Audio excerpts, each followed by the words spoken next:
While fasting, a person lies, backbites, listens to music.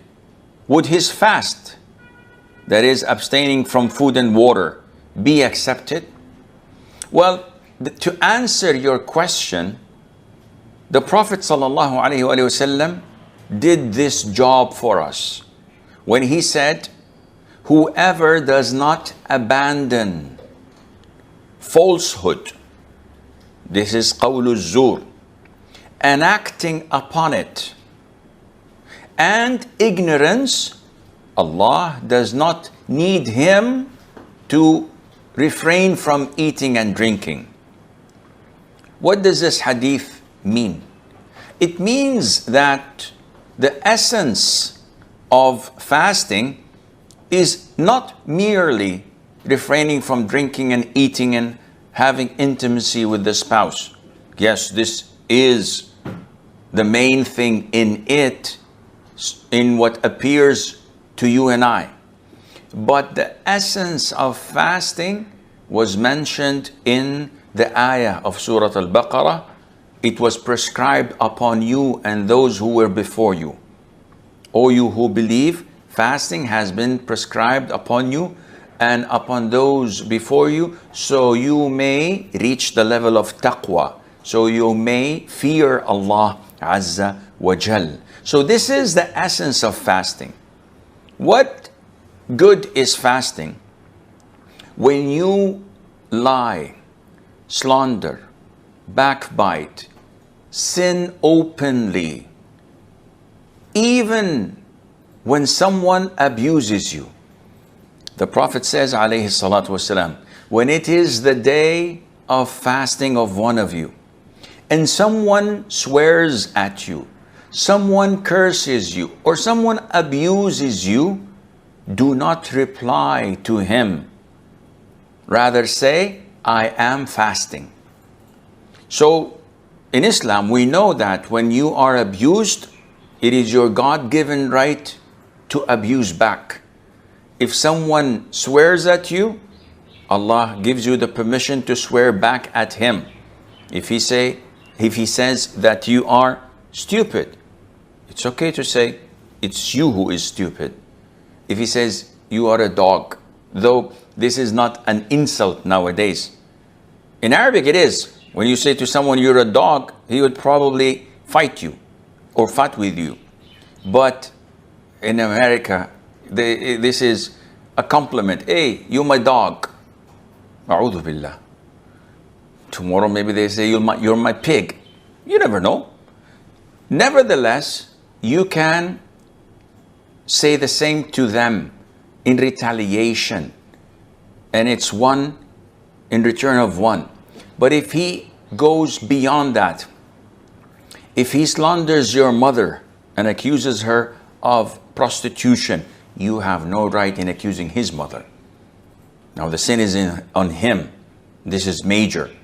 If he does something bad to your brother, you can't do something similar to his brother because it's not his brother's fault, and so on. So even in such a scenario, when someone abuses you while you are in the state of fasting, Allah Azza wa Jal tells us to refrain and to say, I'm fasting. Scholars interpret this. They say, either you verbally say it to him by saying, I'm fasting, which means that, listen, I could have retaliated, but because I'm fasting, my fasting prevents me from doing this.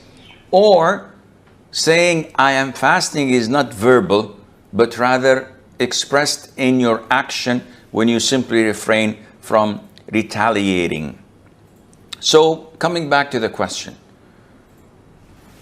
the person is fasting technically, but what would his reward be at the sight of Allah? It would definitely be something negligible, because the essence of fasting was not there. He refrained from eating and drinking, and so many people on diet refrain from eating and drinking. So what's the difference? There was not the element of worshipping Allah Azza wa Jal to get closer to Him. And again, this is the biggest problem in how we practice Islam. We practice it because it's a cultural thing. We practice it because our parents say that it is taboo if you don't pray in the masjid with us. Our parents say it is wrong, and what would the people say if we do not cover ourselves up properly, if women don't wear the hijab properly. So we're doing it out of a cultural thing, something that the customs dictate upon us to do. And this is wrong. And this is a big problem, because the consequence of it would appear on our dying bed.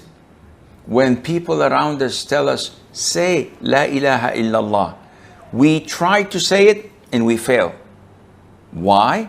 Because we did not practice Islam out of our conviction and belief, but rather out of tradition, out of customs. And if it were not for those around me, I would have done so many heinous things. But people are watching. And this is why when we travel abroad and no one knows us, we do heinous things. May Allah Azza wa Jal protect us all. There is no masjid in my vicinity, so I'm not able to pray Tarawih in the masjid. But I have the intention of praying it, so I pray at home whatever I can. Maybe not that perfect, but I pray at home.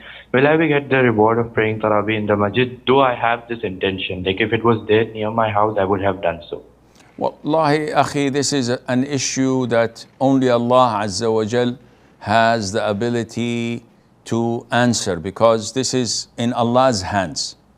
We know that whoever prays in the masjid behind an imam until the imam concludes his night prayer, Allah would reward him as if he prayed the whole night.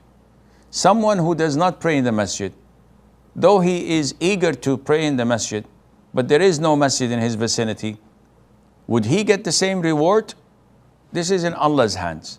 So my advice for you is to pray as much as you can and try to read as much as you can from the Quran while in qiyam, in night prayer, and hopefully Allah would reward you for that, and Allah knows best. That in the subcontinent they say that 20 rak'ah is mandatory, 8 rak'ah is wrong, and they are wrong. 8 rak'ah is the prayer that the Prophet offered, alayhi salam. Are you crazy?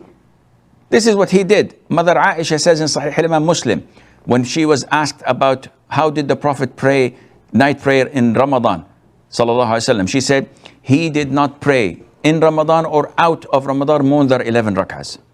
So this is the Sunnah. Now, having said that, it does not mean that we should limit it to 11, because there are other ahadith that may open the door for us, and the sky is the limit. So whether you pray 8 or pray 20 or pray 50, this is no problem, inshallah.